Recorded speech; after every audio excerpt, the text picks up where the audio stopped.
एक चिड़िया जिसका नाम रानो चिड़िया था और कौवा जिसका नाम कालू था।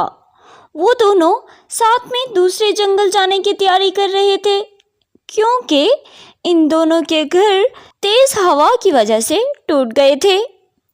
कालू कौवे ने रानो से कहा, रानो चिड़िया, तुम अपना सारा सामान बांध लो, तब तक मैं भी अपने टूटे फूटे घर से सामान इकट्ठा कर कर लाता हूँ। रानो ने कहा, अच्छा ठीक है कालू भैया, और तुम्हारे पास जो खाने के लिए हो वो भी साथ रख लेना, और फिर हमें रास्ते में खाने की भी फिक्र नहीं होगी। कालू ने कहा, अच्छा रानो, मैं अभी थोड़ी देर में आता हूँ, तुम जल्दी से अपना सामान इकट्ठा करो। कालू कौवा ये कहकर अपने घर चला जाता है। कालू जब घर पहुंचता है तो इसके घर चंद गंदम के दाने पड़े थे और वो जल्दी से वो दाने खाने लगता है और साथ साथ कहता है, रास्ते के लिए दाना तो रानो चिड़िया ही लाएगी, मैं ये दाना खाकर अपना पेट भर लेता हूँ। ऐसा कहते ही वो कालू कौवा सारा दाना खा लेता है। इधर रानो चिड़िया के पास चंद रोटी के टुकड़े और गंदम के दाने होते हैं और वो ये सब अपने पास रख लेती है और साथ में कहती है, ये रास्ते में हमारे बहुत काम आएंगे। चिड़िया अपना सामान बांध लेती है और अब कालू और रानो दोनों अपने सफर के लिए निकल पड़ते हैं। काफी देर उड़ने के बाद कालू रानो से कहता है, रानो, मैं थक गया हूँ और मुझे बहुत ज्यादा भूख भी लगी है, मैं थोड़ा आराम कर लेता हूँ। तो दोनों एक नदी के पास रुकते हैं और वहां से पहले ठंडा ठंडा पानी पीते हैं। ठंडा पानी पीने के बाद वो एक साएदार दरख्त के नीचे आकर बैठ जाते हैं और कालू कौवा वहां पर जोर जोर से रोने लग जाता है। चिड़िया चिड़िया, मैं तो अपना दाना घर पर ही भूल आया हूँ, मुझे तो बहुत ज्यादा भूख लगी है, मुझे तो भूखा ही रहना पड़ेगा।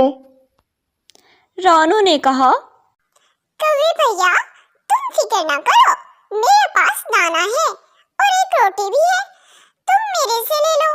कालू जल्दी जल्दी बोलने लगा और कहा, रानो रानो, मैं तो रोटी का टुकड़ा ही खाऊंगा।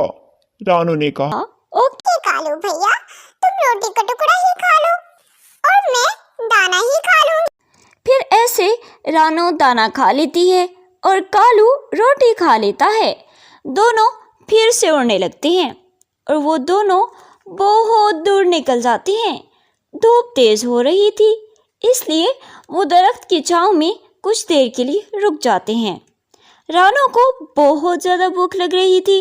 वो कालू से कहती है, भैया, मैंने तो 2 दाने ही खाए थे, अब मुझे भूख लग रही है और सुस्त भी मैं हो रही हूँ।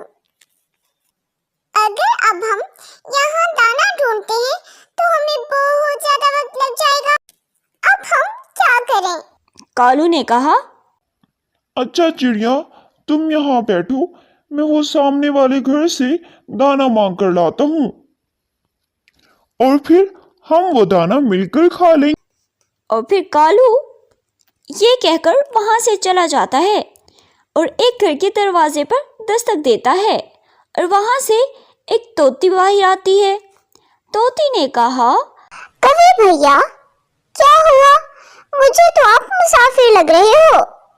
कालू ने कहा, आपने सही पहचाना, मेरी दोस्त भूख से निढाल बैठी है, क्या आपके पास खाने की कोई चीज है? तोती ने कहा, हाँ भैया, मैंने अभी खिचड़ी बनाई है, तुम वो खिचड़ी ले जाओ। वैसे भी तुम्हारी दोस्त चिड़िया थोड़ी सी बीमार है, वो जब खिचड़ी खाएगी तो सही हो जाएगी। कालू कौवा वो खिचड़ी ले लेता है। एक दरख्त के साए में पीछे छुपकर वो सारी खिचड़ी खा लेता है और फिर वो उड़कर चिड़िया के पास चला जाता है और कहता है, चिड़िया चिड़िया, इस जंगल के परिंदे तो बहुत ही ज्यादा बदतमीज हैं, जब मैंने खाना मांगा तो मुझे बुरा भला कहने लगे। अच्छा कालू भैया, क्या कहा उसने? रानो, उसने मुझे कहा तुम कालू हो, भिखारी हो और बूढ़े भी हो। रानू ने कहा। चलो छोड़ो कालू, हम थोड़ा आगे जाते हैं, कोई ना कोई हमें कुछ जरूर दे देगा। कालू कौवे ने तो खिचड़ी खाकर अपना पेट भर लिया था, इसीलिए अब वो तेज तेज उड़ने लगा था और बेचारी भूखी चिड़िया आहिस्ता आहिस्ता उड़ रही थी। चिड़िया आहिस्ता आहिस्ता कौवे के पीछे ही चलती रही। नीचे एक तोता बरसात तकसीम कर रहा था और कालू और रानो वहीं पर नीचे उतर जाते हैं। कौवा रानो चिड़िया से कहता है, रानो, तुम यहाँ पर सामान की हिफाजत करो और मैं देखता हूँ ये तोता क्या बांट रहा है, ठीक है? ठीक है कौवे भैया, तुम जल्दी आना, मैं इंतजार कर रही हूँ।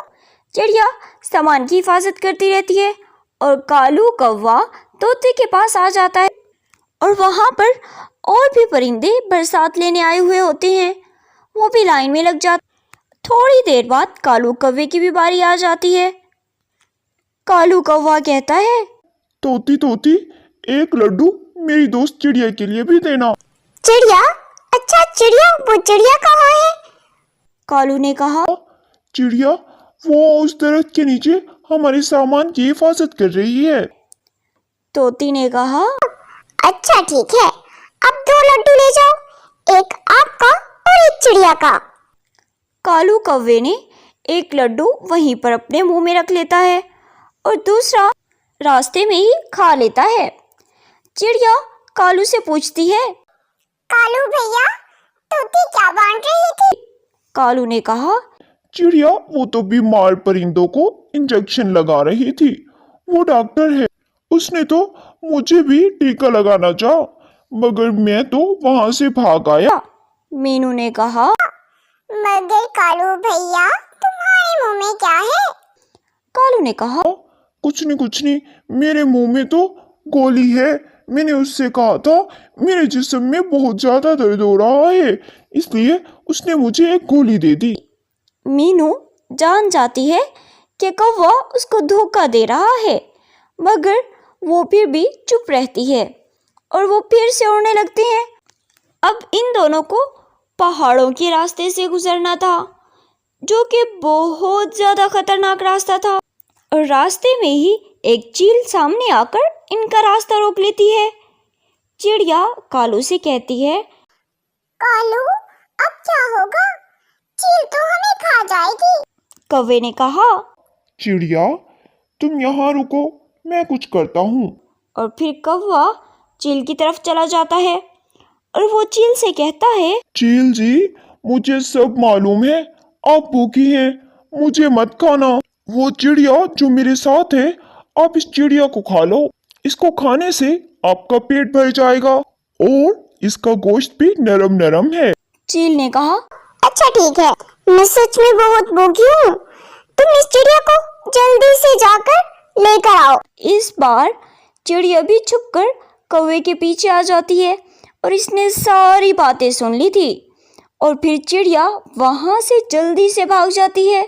जब वो अपने ठिकाने पर पहुंचा तो चिड़िया को ना पाकर बहुत ज़्यादा परेशान हो जाता है और ज़ोर ज़ोर से रानू रानू पुकारने लगता है। चिड़िया रानो, तुम कहाँ चली गई हो? जल्दी आओ, चील खाला तुम्हें बुला रही है, तुमसे मिलना चाहती है। मगर चिड़िया दूर से कहती है, अपनी चील खाला से तुम खुद ही मिलो, मैं तो चली। अब कौवा डर जाता है और चील भी तब तक वहां आ जाती है और पीछे से कौवे पर वार कर देती है और कौवा उसके पंजों में ही फंसकर रह जाता है। चील ने कहा, मुझसे धोखा? तुम मुझे धोखा दे रहे थे?